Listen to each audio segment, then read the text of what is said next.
Hello, everybody. Hello. Welcome to Life Crush with Dina Mali. I wanted to do a video today about coping with holiday stress.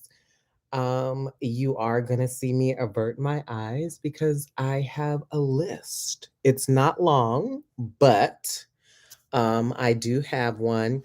This is my first time doing a live stream on YouTube. So if you want to, you can interact with me by commenting or whatever you want to do in the comments. Don't be rude. I laughed at myself because I was watching my trailer and I was cracking up inside, y'all. I'm just gonna be so real with you. I was cracking up inside because I kept looking away and it was just so I don't really like doing recordings. I'd rather just do a video.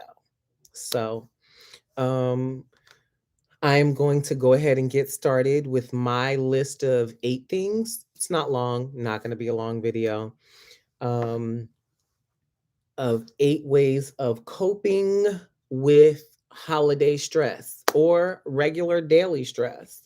The holidays are already upon us, and you know that, oh my goodness, this can be happening, this can be happening. You still have, daily tasks that you have to do on top of now probably putting something together or entertaining friends or entertaining family. So I just wanted to give you some helpful resources or tips, however you want to look at it, for coping with holiday stress. And my first one is be realistic when planning for your gatherings. And that includes prepping food. Um, if you're going to travel, how far you're going to travel, planning that route, um, and whether or not you're going to be hosting. Because being a host can be very, very cumbersome. so, So that's one, number one on my list, to be realistic when planning for the holidays. If you can, number two, delegate tasks to others so that you don't have to be overwhelmed. Just like you would do in your regular job, you know, ask somebody, hey, I need help with this. Can you, um, take on this task and make this meal? Now, if you're good at making certain things, then I suggest you continue to make those things. But, little things like, can you pick this up at the store? Can you bring this? Things like that, just to make it easier on yourself so that you don't get overwhelmed. Number three, I would say things like cleaning, try to do that at least a week ahead of time. And when I say cleaning, I mean like deep cleaning. Some people do deep cleaning weekly. I had a friend who had a complete schedule, and each part of the house she would do just that part of the house during that time frame. And so by the time it was time for the party or her hosting whatever event, then she wouldn't have so much to clean, and she made sure that she didn't, miss any areas because she had already started previously to the day before, you know, um, cleaning. She started at least a week or two out cleaning, deep cleaning the house. So try doing that at least a week before so that by the time that day comes or that event comes, you haven't missed anything. And, if somebody sees something, you don't get caught off guard or embarrassed. Let's see. And you can complete things on your to-do list depending on the time frame that you need those things done. I would say try to get them done a week ahead of time. That way you're not rushing to get things done if you haven't delegated it, right? So, number 4, I would say create a budget and stick to it. I know that's hard, especially now in this pandemic when all we're doing is sitting at home and on Amazon. Um, but if you can create a budget and stick to it, if there are any emergencies or things like that that come up during your event or hosting, then you won't have, you'll have that extra money or whatever it is you need to be able to run out and get things. Or, ice, extra paper plates, things like that. Somebody didn't bring a pie and you really wanted that pie here, so you go out and get one. Um, Whatever it is, then, you'll have that extra to be able to go and get it. And also, you'll have an idea of what will be spent. Let's see here. If you are a frugal person, you may want to create your gifts by hand or do a family or friend gift giving, and then set a budget. Hey, don't go over 25 or $30. Usually you can find a good gift, especially now on Amazon or Etsy, for a really good price. Number 5 is my favorite. It is learn to say no.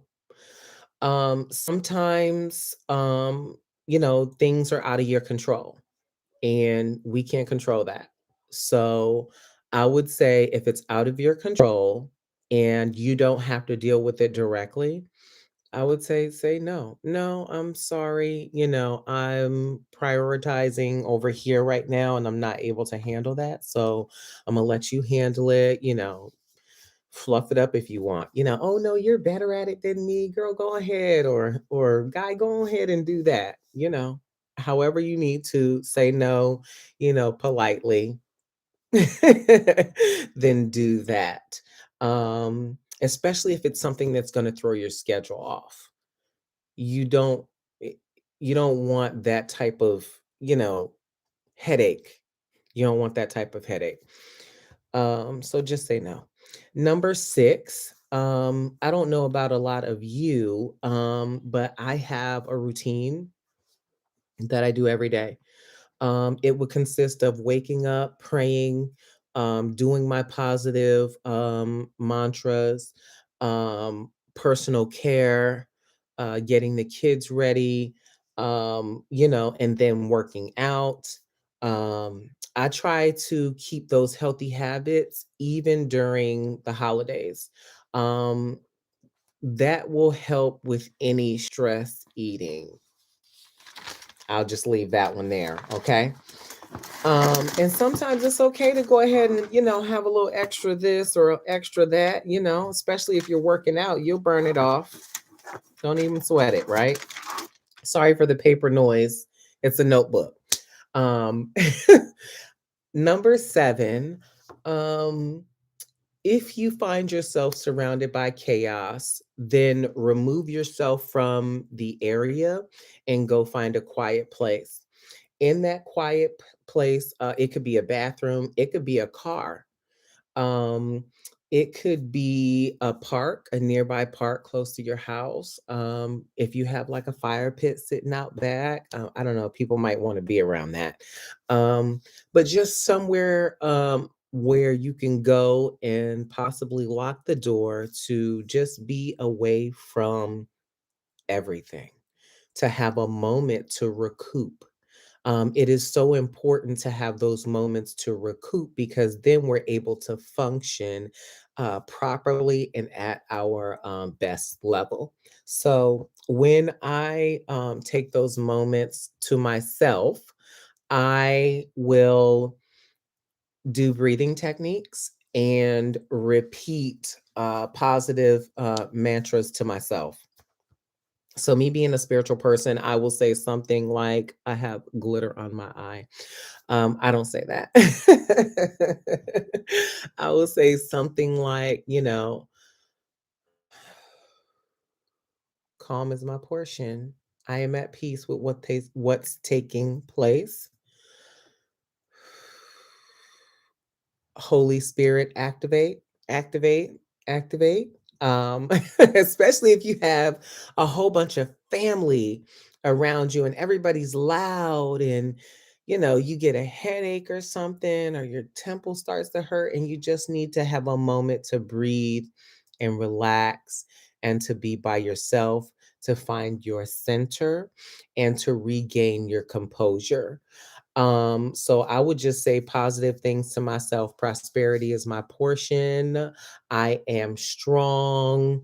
I am healed. Whatever it is that really comes to mind that's positive to make you feel better, especially in that moment. So, and then practicing my breathing.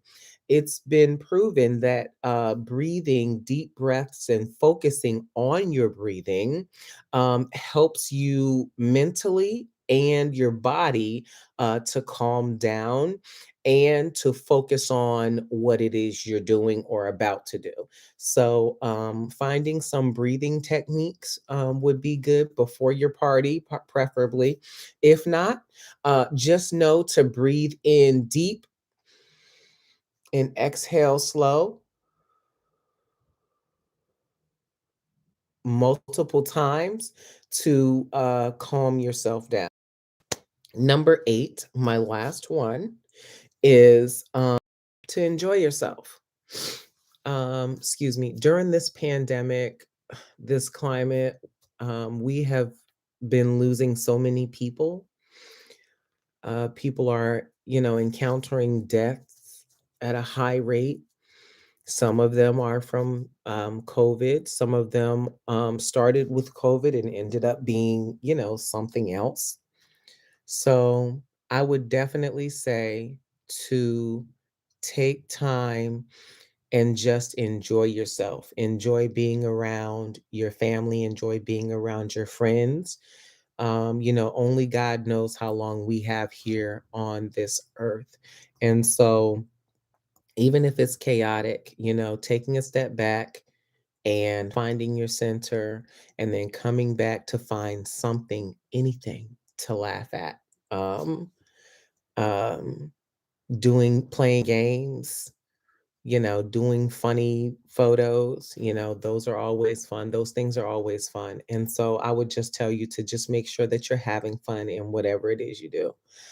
Um, and I wanted to let you know that, depression is real. Um, we see it a lot here on the base with soldiers who are lonely or missing their family or friends, who are not able to go back home. And so my family and I have multiple times hosted soldiers. Hey, you don't have to be by yourself. Come over here. You don't even have to cook, especially if I have enough time in planning. Then I would definitely do like two turkeys, ham, ask them what it is. If I can make a dish that would remind them of home, I always try to do that. I remember one time we had about 35 soldiers at our house. It was amazing. And we had a blast.